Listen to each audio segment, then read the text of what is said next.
धोतियां तवे से उतार लो, चूल्हे में टेक लो। कोई कोई आग मांगनी है तो चटपट चूल्हे से आग निकाल कर उसको दे दो। अम्मा बेचारी को कहाँ फुर्सत कि बाजार जाएं और पैसे पैसे ही कहाँ मिलते हैं, लोग हाथ चला लेती हैं। हामिद के साथी आगे बढ़ रहे हैं, सबील पर सबके सब शरबत पी रहे हैं। देखो सब कितने लालची हैं। इन्नी मिठाइयां नहीं, किसी ने मुझे एक भी ना दी। उछपल कहती है मेरे साथ खेलो, मेरा ये काम करो। अब किसी ने मुझसे कोई काम करने को कहा तब पूछूंगा। खाई मिठाइयाँ आपको चलेगा, पूरे भुजिया निकलेंगी, आपकी जबान चटोली हो जाएगी। फिर घर से पैसे चुलाएंगे और माल खाएंगे।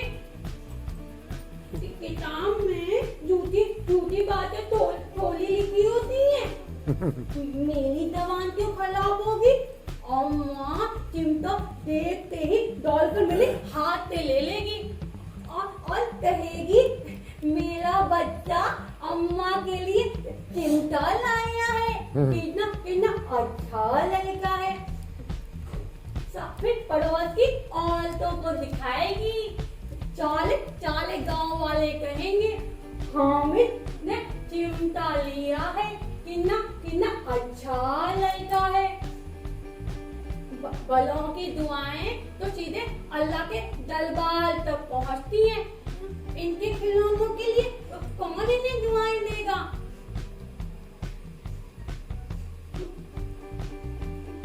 खेले खिलौने, खाए मिठाइयाँ। मेरे पास पैसे नहीं है, इसलिए महमूद और मौजिद मुझे यूं मिजाज दिखाते हैं। मैं नहीं खेलता खिलौने। किसी का मिजाज क्यों जाओ? मैं गरीब सही पर किसी से कुछ मांगने तो नहीं जाता। आखिर अब्बा जान कभी ना कभी तो आएंगे ही, और अम्मी जान भी आएंगे। तब इनसे पूछूंगा कितने खिलौने लोगे? एक को 2 किलो खिलौने दूंगा और सिखा दूंगा कि दोस्तों के साथ इस तरह का सलूक करते हैं। इन्हें नहीं, 1 पैसे की लेवनियां ली और चिल्ला कर खाने लगे। सबके सब बचेंगे। हामिद ने चिमटा लिया है। अच्छा, मेरी बला से। हामिद ने दुकानदार से पूछा, ये चिमटा कितने का है? दुकानदार ने उसकी ओर देखा और कोई आदमी साथ न देखकर कहा, तुम्हारे काम का नहीं है जी। बिकाऊ है कि नहीं? बिकाऊ क्यों नहीं है और यहाँ क्यों लाग रहे हैं? तो बताते क्यों नहीं? क्या पैसे का है? 6 पैसे लगेंगे। हामिद का दिल बैठ गया। ठीक लगाओ। ठीक 5 पैसे लगेंगे, लेना हो लो, नहीं चलते बनो। हामिद ने कलेजा मजबूत करके कहा, 3 पैसे लोगे? और ये कहता हुआ वो आगे बढ़ गया कि दुकानदार की घुड़कियां ना सुननी पड़े। लेकिन दुकानदार ने घुड़कियां नहीं दी, बुलाकर चिमटा दे दिया। हामिद ने उसे इस तरह कंधे पर रखा मानो बंदूक, और शान से अकड़ता हुआ संगियों के पास आया। सब आलोचनाएं करते हैं। मौसी ने चिमटे को देखकर कहा, ये चिमटा क्यों ले आया पगले, इससे क्या करेगा? हामिद ने चिमटे को जमीन पर जोर से पटक दिया। अपना बिस्ती जमीन पर गिरा दो, सारी पत्तियां चूर चूर हो जाएंगी। महमूद, तो ये चिमटा कोई खिलौना है? हामिद, खिलौना क्यों नहीं है?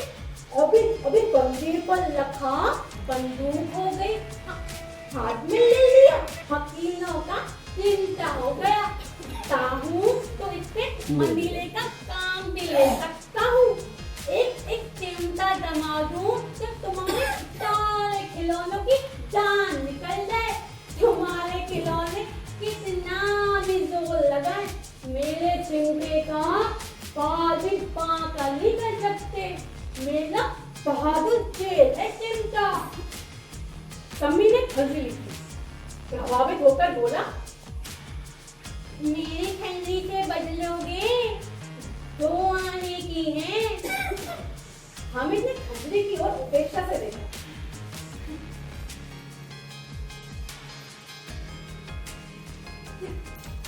मिट्टी की तो है, एक चमड़े की झल्ली लगा दी तो गप गप फोड़ने लगी। गला था पानी पड़ जाए तो खत्म हो जाए। मेरा चिमटा चाहे तो तुम्हारी कंडली का पेट फाड़ डाले। चिमटे ने सभी को मोहित कर दिया, पर अब पैसे किसके पास भरे हैं? फिर मेले से काफी दूर निकला। 9 गप्पे बज गए हैं, धूप भी तेज हो रही है, घर पहुंचने की भी जल्दी हो रही है। अब बाप से जिद भी करे तो चिमटा नहीं मिल सकता। हामिद है बड़ा चालाक, इसलिए बदमाश ने अपने पैसे बचा रखे थे। अब बालकों के 2 दल हो गए, मोहसिन, महमूद, नूरे और सम्मी एक तरफ और हामिद अकेला दूसरी तरफ। शास्त्रार्थ हो रहा है, उसके पास न्याय का बल है और नीति की शक्ति। एक और मिट्टी है और दूसरी ओर लोहा, जो इस वक्त अपने को फौलाद कह रहा है। वो अजय है, घातक है। अगर कोई चेल आ जाए तो मियां बिस्ती के छक्के छूट जाए। और सिपाही साहब अपनी मिट्टी की बंदूक चोरी कर भागे। और वकील साहब की तो नानी मर जाए, चोगे में मुंह छुपाकर जमीन पर ले जाए। मगर ये चिमटा, ये बहादुर रुस्तमे हिंद लपक कर चेल की गर्दन पर सवार हो जाएगा और उसकी आंखें बाहर निकाल लेगा। मौसिन को एक नई चोट सूझी। उसने कहा, पानी तो नहीं बढ़ सकता। हामिद ने चिमटे को सीधा खड़ा करके कहा, तुम्हारे बिस्ती को एक दांत बताएगा तो धौला हुआ पानी लाकर उसके द्वार पर छिड़कने लगेगा। मौसिन परास्त हो गया, पर महमूद ने कुमक पहुंचाई। अगर बच्चा पकड़े जाएं तो अदालत में बंधे फिरेंगे, फिर तो वकील साहब के पैरों पड़ेंगे। हामिद इस प्रबल तर्क का जवाब नहीं दे सका। उसने पूछा, हमें पकड़ने तो कौन आएगा? नूरे ने पकड़ कर कहा, ये सिपाही बंदूक वाला। हामिद ने मुंह चढ़ा, ये बेचारे हम लुट्टों में इनको पकड़ेंगे। अच्छा लाओ, जला उसकी हो जाए, इसकी चूल्हा देख कर धूल से भागेंगे, पकड़ेंगे क्या बेटाले। पर महमूद को एक नई चोट सूझी। उसने कहा, तुम्हारे चिमटे का मुंह रोज आग में जलेगा। उसने समझा था कि हम लेकिन ये बात उसने तुरंत जवाब दिया, आग में तो बहादुरी कूदते जनाब, तुम्हारे ये व्यक्ति चिपाही और वकील लैंडों की तरह घर में घुस जाएंगे। आग में कूदना वो काम है जो ये रुस्तम हिंद ही कर सकता है। महमूद ने एक जोर और लगाया, वकील साहब कुर्सी मेज पर बैठेंगे, तुम्हारा ये चिमटा बावर्ची खाने में जमीन पर पड़े रहने के सिवा और क्या कर सकता है। इस तर्क ने नूरे और सम्मी को भी सजीव कर दिया। इतने खाने की बात कही है पट्टे ने, चिमटा बावर्ची खाने में पड़े रहने के सिवा और क्या कर सकता है। हमें तो कोई फड़कता हुआ जवाब ना, तो उसने ध्यान ली, मेरा चिमटा बावर्ची खाने में नहीं लेगा, वकील चौक को कुर्सी पर बैठेंगे तो जाकर उन्हें जमीन पर पटक देगा और उनका कानून उनके पेट में डाल देगा। बात कुछ बड़ी नहीं, खासी गाली गलौज, लेकिन कानून को पेट में डाल देने वाली बात छा गई, ऐसी छा गई कि तीर और सूरमा मुंह ताकते रह गए, मानो कोई ढेल सा कन कौवा किसी गंडे वाले कन कौवे को काट खा गया हो। कानून मुंह से बाहर निकलने वाली चीज है, उसको पेट के अंदर डाल दिया जाना बेतुकी सी बात होने पर भी कुछ नयापन रखती है। हामिद ने मैदान मार दिया, अब इसमें महमूद, मोहसिन, नूरे और सम्मी को कोई भी आपत्ति नहीं हो सकती। सच्ची तो है, विजेता को हारने वालों से जो सत्कार मिलना स्वाभाविक है वो हामिद को भी मिला। औरों ने 3-3, 4-4 आने पैसे खर्च किए पर कोई काम की चीज न ला सके।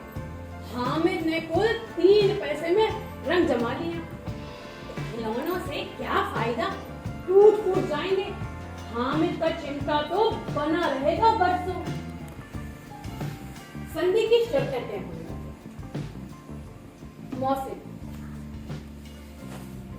जरा अपना चिमटा हमें भी दो, हम भी देखें, तुम हमारा रिश्ते लेके देखो। महमूद और नूरे ने भी अपने अपने खिलौने पेश किए। हामिद को इन शर्तों को मानने में कोई भी आपत्ति नहीं। हामिद का चिमटा बारी बारी सबके हाथों में गया और सबके खिलौने बारी बारी हामिद के हाथों में आए। वाह, कितने सुंदर खिलौने हैं। हामिद ने हारने वालों के आंसू पहुंचे और कहा, मैं तो तुम्हें बस चिल्ला रहा था, भला ये चिमटा इन खिलौनों की क्या बलाबली करेगा। देखो ना, अब बोले तो अब बोले। लेकिन मोहसिन की पार्टी को इस दिलासे से बिल्कुल संतोष नहीं। चिमटे का सिक्का अब खूब बैठ गया, चिपका हुआ टिकट अब पानी से नहीं छूट रहा है। मोहसिन, लेकिन इन खिलौनों के लिए कोई हमें दुआ तो नहीं देगा। महमूद, दुआ को लिए फिरते हो, उल्टा मार ना पड़े। अम्मा जरूर कहेंगी कि सारे मेले में तुम्हें यही मिट्टी के खिलौने मिले। हामिद को स्वीकार करना पड़ा कि किसी की अम्मा इन खिलौनों को देखकर इतना खुश ना होगी जितना दादी चिमटे को देखकर। 3 ही पैसे तो उसके पास थे और उन पैसों के इस उपयोग पर उसको पछतावे की बिल्कुल जरूरत नहीं। और अब तो उसका चिमटा रुख से हिल है और सभी खिलौनों का बादशाह। महमूद को रास्ते में भूख लगी, उसके बाप ने उसे केले खाने को दिए। महमूद ने केवल हामिद को साथी बनाया, उसके अनियमित मुंह ताकते रहे। ये उस चिमटे का प्रस्ताव। 11 बजे गांव में हलचल मच गई। मेले वाले आ गए, मेले वाले। मोहसिन की बहन ने दौड़कर बिजली उसके हाथ से छीन लिया और मारे खुशी के जो इचवी मियां बिजली नीचे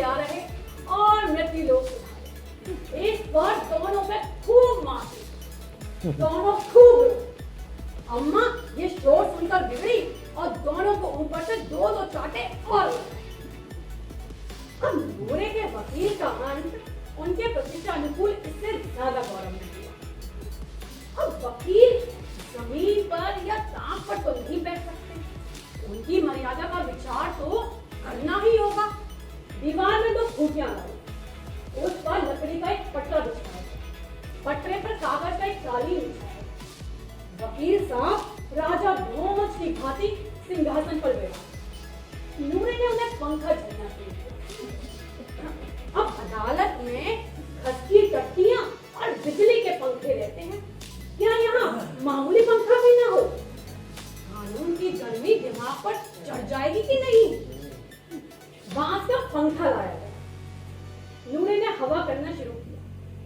अब ना जाने पंखे की हवा से या पंखे की चोट से वकील साहब स्वर्गलोक से मृत्युलोक की ओर आ रहे और उनकी मिट्टी का चोला मिट्टी में मिल गया। इस पर बड़े जोर शोर से मातम हुआ। उनकी अस्थियां घोड़े में डाल दी गई। अब रहा महमूद का सिपाही, उसे झटपट गांव का पहरा देने का चार्ज मिला। अब पुलिस का सिपाही कोई साधारण व्यक्ति तो है नहीं जो अपने पैरों चले, वो पालकी पर चलेगा। एक टोकरी लाई गई, उसमें लाल रंग के कुछ फटे पुराने चितड़े दिखाए, जिस पर सिपाही साहब आराम से लेटे। महमूद ने वो टोकरी उठाई और अपने घर के द्वार का चक्कर लगाने लगे। उनके दोनों छोटे भाई सिपाही की तरफ से जागते रहो पुकारते चलते हैं। अगर रात तो अंधेरी होनी चाहिए, महमूद को ठोकर लग जाती है और टोकरी उनके हाथ से जमीन पर आ जाती है और सिपाही साहब मिट्टी की बंदूक लिए जमीन पर आ जाते हैं। उनकी एक टांग में विकार आ जाता है। महमूद को आज याद हुआ कि वो एक अच्छा डॉक्टर है। उसे ऐसा मरहम मिल गया जिससे वो टूटी टांग को आनन फानन जोड़ सकता था। बस कूलर का दूध चाहिए। कूलर का दूध लाया गया और टांग जोड़ती जाती है, लेकिन सिपाही साहब जैसे ही खड़े होते हैं टांग जवाब देती है। चले क्रिया असफल, फिर उनकी दूसरी टांग भी तोड़ दी जाती है।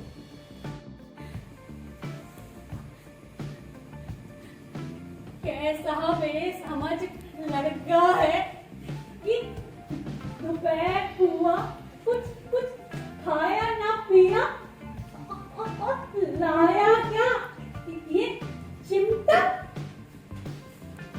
हामिद ने अपराधी भाव से कहा, तुम्हारी उंगलियां कभी चल जाती थी, इसलिए मैंने लिया। अमीना का क्रोध और स्नेह भी वो नहीं जो प्रगट होता है और अपनी सारी कसक शब्दों में बिखेर देता है। ये भूख स्नेह है, खूब ठोस, रस और स्वाद से भरा हुआ। कितना त्याग, कितना सद्भाव और कितना विवेक है। औरों को खिलौने लेते और मिठाइयाँ खाते थे, इसका मन कितना ललचाया होगा। इतना सब इससे हुआ कैसे? भाभी से अपनी बुनियाद आने की याद बनी रहे।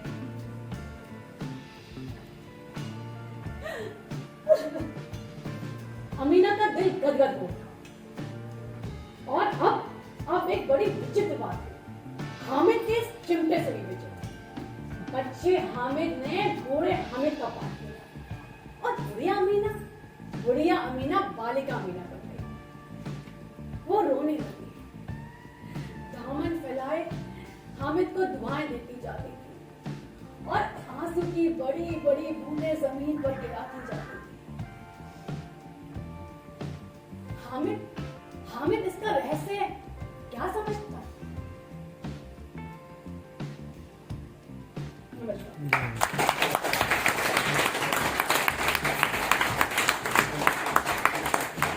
बहुत ही बेहतरीन प्रस्तुति। मैं चाहूंगी कि एक बार और 2 बार तालियां हो जाए हमारी अभिनेत्री के लिए।